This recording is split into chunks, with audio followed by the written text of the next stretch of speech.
들어보라고 하는데 그거 우리가 한번 다 봤던 것처럼 그런 애절함이 있었어요. 그런데 그 이후에 너희들을 다시 건져주겠다라고 좀 약속을 하는 겁니다.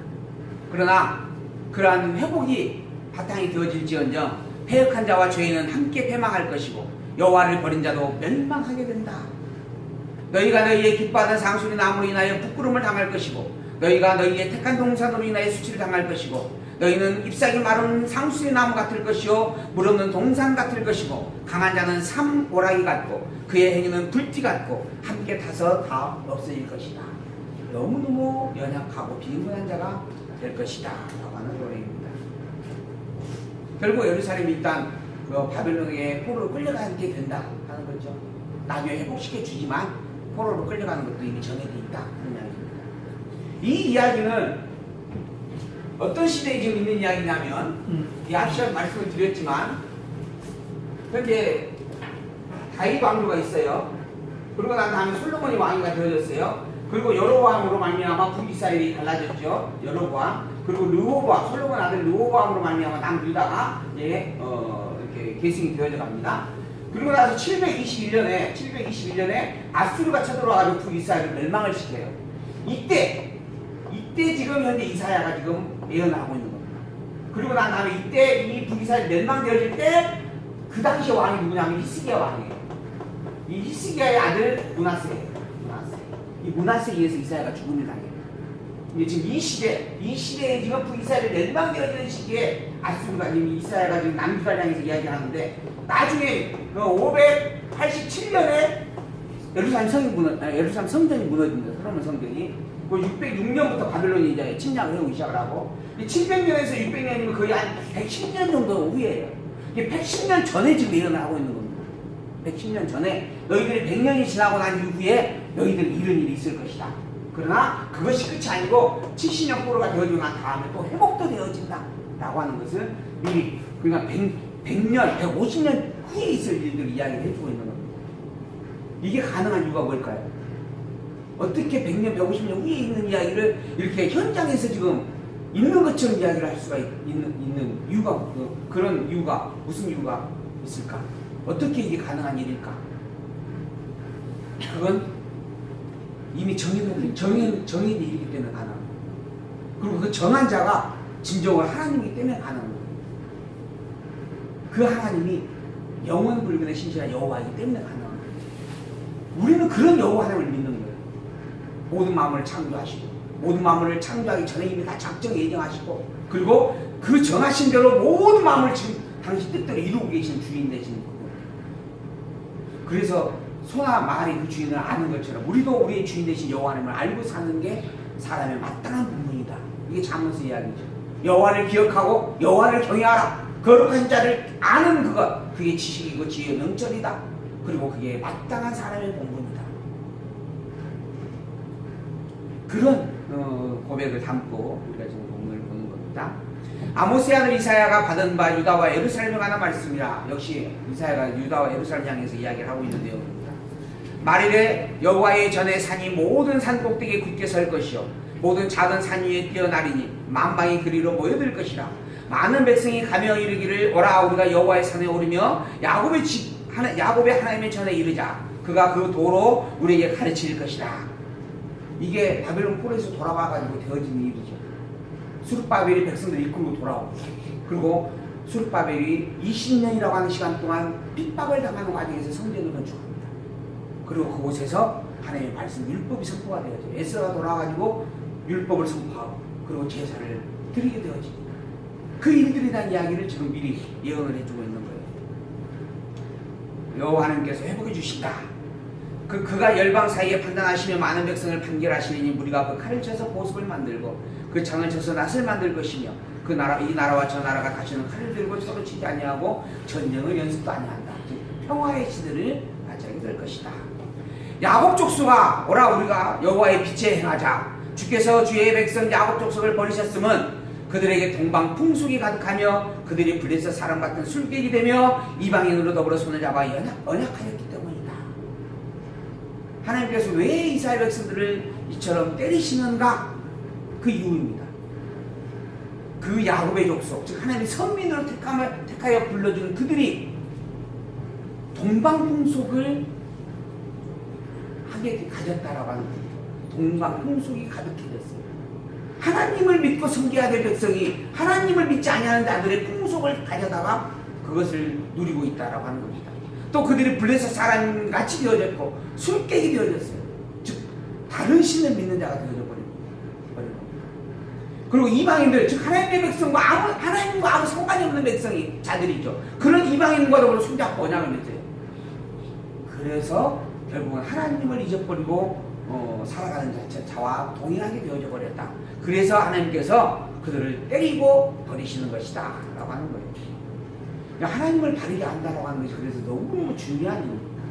그게 우리의 생명과 같은 일이다라고 하는 것을 잊어서는 안 될 거예요. 그 땅에는 왜 근데 그러한 유혹에 빠져드는가? 그 땅에는 은금이 가득해요. 금은보화가 넘쳐납니다. 돈이 있어요. 지금 비트코인이라고 돈 놓고 돈 먹게 하는 그런 어떤 프로그램들이 있습니다. 근데 이제 그것 때문에 이번 대학생들 막 자살하고 그런 일들이 있어요. 근데 이야기 누구한테 들어보니까 처음 주식이 시작됐을 때도 그랬다 하더라고. 주식이 처음 시작이 돼가지고 주식이 막 올랐을 때 그때 투자했다가 나중에 그 주식이 한번 폭락을 하잖아요.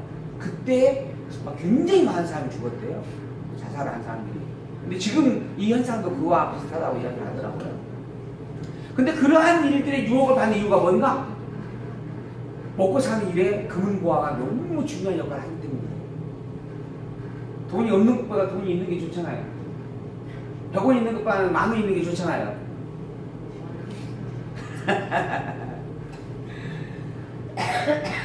그런 것이 유혹이 되어지는 거예요. 그래서 자꾸 하나님은 신령한 존재예요.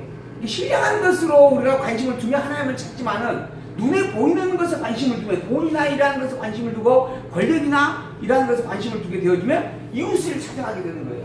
그래서 속된 말이 세상을 잘 사는 방법 중에 한 가지가 3명의 친구를 잘 두면 된다. 어떤 친구? 필수 같은 친구. 의사를 하나 두고, 그 다음에 판검사 하나 두고, 그리고 또 뭐 하나 두면 된다. 그래 사업가를 하나 두면 된다. 그러니까요. 은행장. 그렇게 친구를 잘 두면 세상을 잘 살 수 있다. 뭐 그런 이야기 하잖아요. 다 그런 의미의 내용들입니다. 그런데 유혹이 되는 거예요. 그래서 그쪽에는 눈을 향해서 봤더니 금보화가 비까비까합니다. 돈이 막 넘쳐나는 것 같아요. 그럼 우리 같이 나눠 먹자 그러는데 유혹 당하지 않을 사람이 몇이나 되겠어요. 그래서 이제 유혹을 당하는 거죠. 막 그 땅에는 마필이 가득하고 병거가 무수하고 그 땅에는 우상도 가득해요. 그들이 자기 손으로 짓고 자기 손가락으로 만든 것을 공경하여 천한 자도 절하며 귀한 자도 굴복하오니 그들을 용서하지 마옵소서. 금은보화만 있는 것이 아니에요. 우상도 그들에게는 가득했어요. 근데 그 우상이라고 하는 것이 어떤 존재인가? 자기 손으로 짓고 자기 손으로 만들고 자기 손으로 세워놓은 겁니다. 그러면 그거 자기 손으로 만들어진 장난감이에요. 그잖아요. 자기 손으로 깎아주기가 장난감이죠. 근데 그걸 신으로 모셔. 이게 인간에게만 가능해요. 근데 인간이 얼마나 정말 어리석고 미련한 존재인가. 근데 사실 하나님은 그 인간의 그 속성을 영혼을 사모하는 마음으로 주셨어요. 우리가 잠언서에서 봤죠? 영혼을 사모하는 마음을 주셨다. 근데 영혼을 사모해야 될 그 마음은 가지고 있는데 영혼이 뭔지를 잊어버렸어. 영원한 참 것이 무엇인지를 하나님이 참 하나님이 누군지를 잊어버렸어요. 타락함으로 말미암아. 그래서 눈에 보이는 조그만 신기한 것이 있으면 이게 하나님이다. 저것도 하나님이다. 그래서 어떤 분이 그러더라고요. 하나님은 오직 한 분에게만 불려진 이름이다. 그러니까는 하나님이라고 부르는 모든 존재는 다 같은 신으로 보면 된다. 그런가요? 하나님이라고 불려지는 신이 한 분이 아니에요. 다 다릅니다. 애굽에 있으면 몰래 그걸 만들어 놓고 그곳에다가 신이라고 치겠고, 그 다음에 저쪽 암몬은 그 불곰을 만들어 놓고 신이라고 치겠고, 또 절간에서는 부처를 만들어 놓고 신이라고 칭하고 있고, 또 어디 저쪽 어디 성당에서는 이렇게 성모라고 이렇게 뭐 하나 만들어 놓고 또 신이라고 칭하고 있고, 그 신이라는 말 자체가 하나님의 뜻이에요. 그래서 하나님이 야 너희들이 그렇게 다 이야기하고 있는 신 하나님이라는 존재에 대해서 내가 더 이상 두고 볼 수 없다. 내가 진짜 참 하나님을 가르쳐 주겠다. 그 참 하나님이 바로 누구다? 여호와다. 내가 여호와다. 여호와가 참 하나님인데 바로 그 여호와가 나다. 그렇게 이야기를 하고 계시는 거죠. 우상이라고 하는 존재 분명히 우리가 기억을 해야 됩니다. 자기 손으로 짓고 자기 손으로 만든 거예요. 근데 그것을 천한 자나 귀한 자 모두가 다 절을 해요. 그것에다. 정말 어리석은 일입니다. 그래서 제가 그 이야기 드렸나요? 옛날에 저 서남사 꼬마 하나, 그때 이제 제가 이제 일을 할 때 저희 회사에 다녔던 선생님이 데리고 온 꼬마 하나 있었어요. 5살짜리, 10살짜리. 걔 손잡고 이제 그 서남사를 앞을 지나가다가 그 절 안으로 들어가는데, 입구 가면 누가 있어요? 절 가봤죠? 누가 있어요? 4천왕이 다 버티고 있어요. 양쪽에 2명씩.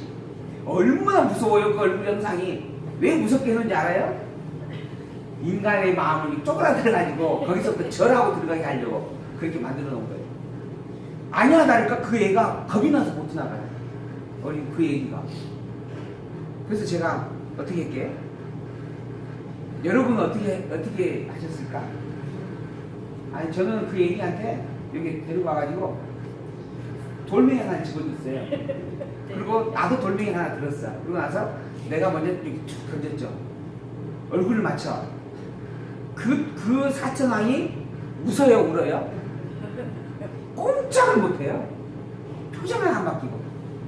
그래서 이야기해요. 야 봐라, 내가 돌멩이로 때렸는데도 쟤는 아무것도 못해. 너도 한번 해볼래? 그때 걔가 당당하게 딱 던지더라고. 아무것도 없지? 쟤는 무서워할 것이 아니야. 그래도 쑥 지나가죠. 그런 존재예요, 우상이라고 하는 존재가. 근데 그 앞에 설 때부터 두려웠다가 무서워가지고. 아무것도 아닙니다. 이야기 하잖아요. 자기 손으로 만들었고 자기 손가락으로 그걸 만들어 놓은 것이다. 근데 그걸 공경을 해. 누구에게만 가능하다? 인간에게만 가능하다.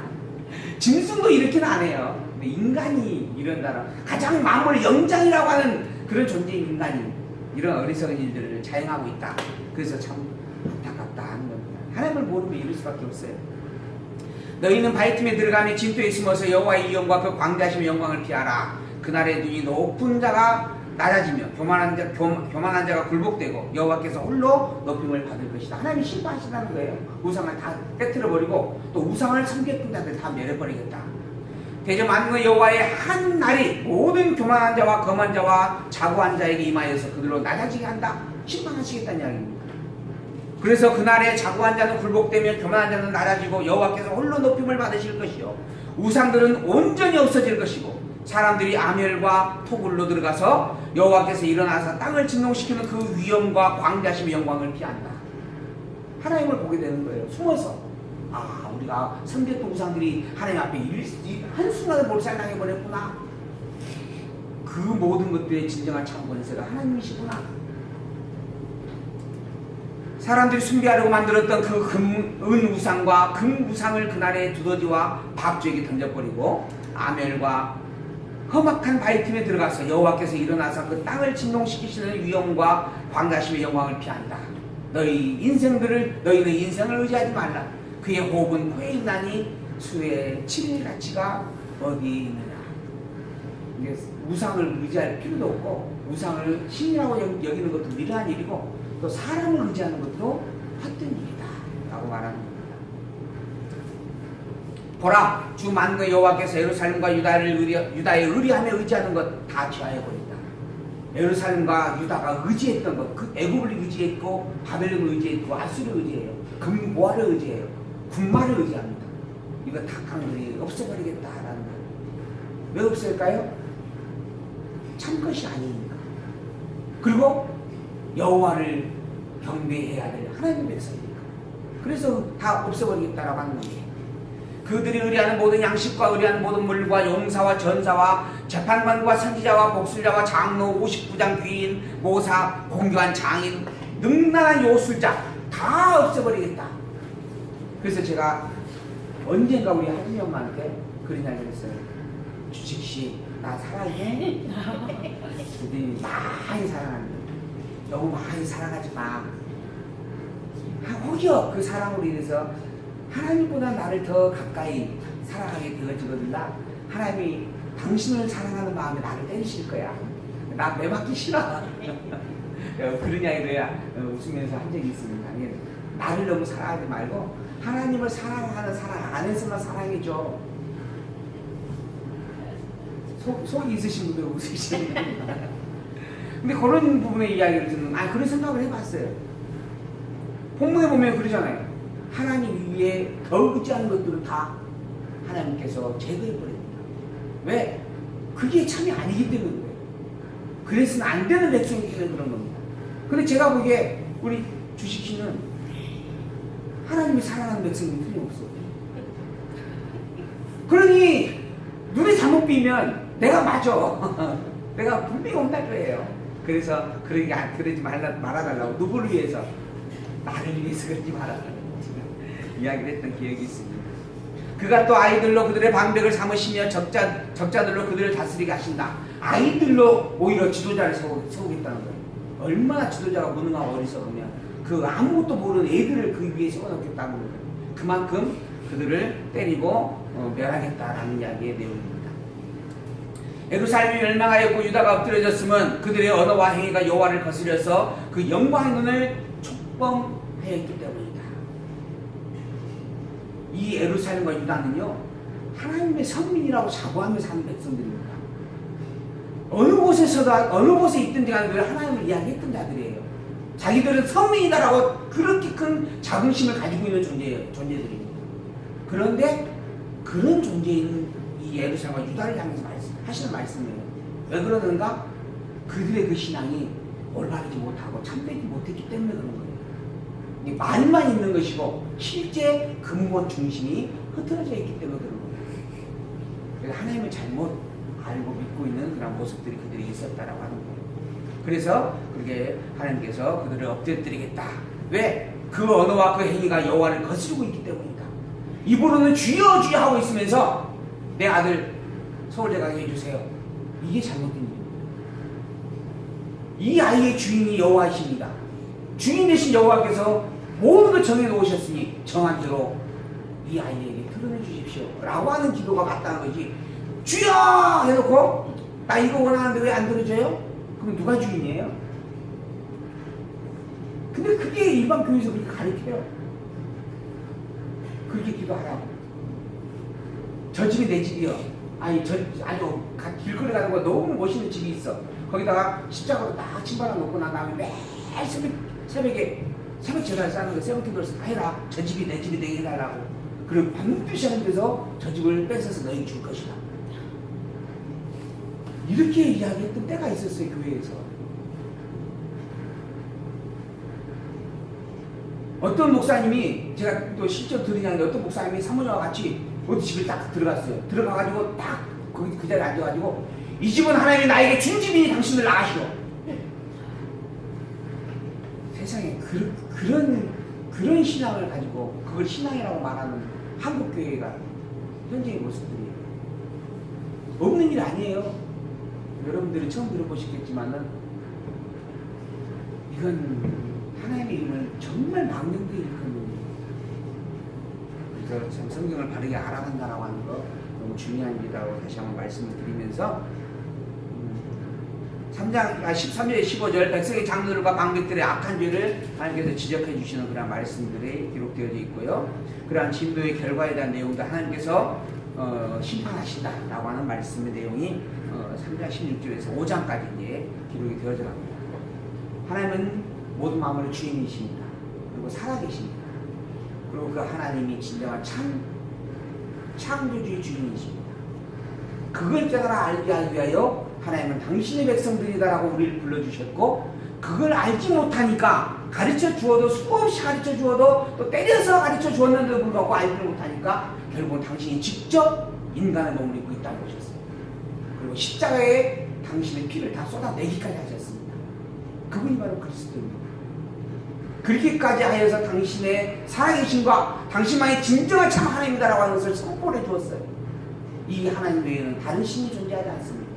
오직 진정한 참 하나님은 오직 이스라엘 백성들의 하나님 그분 여호와밖에 없습니다. 그러므로 우리가 하나님으로 믿는 이 신앙 안에서 우리의 하나님도 역시 이스라엘 하나님 여호와이어야 마땅합니다. 그 하나님의 모든 만물을 주인으로 인정하고 우리의 삶 속에 진정한 참 주인으로 섬기며 그 거룩하신 이름을 오직 전능자의 주권자의 영웅을 낸 신실자라고 찬양하면서 살아가기에 늘 성숙해가는 그런 신앙의 고백이 우리 있기를 소망하면서 오늘 말씀을 마치도록 하겠습니다.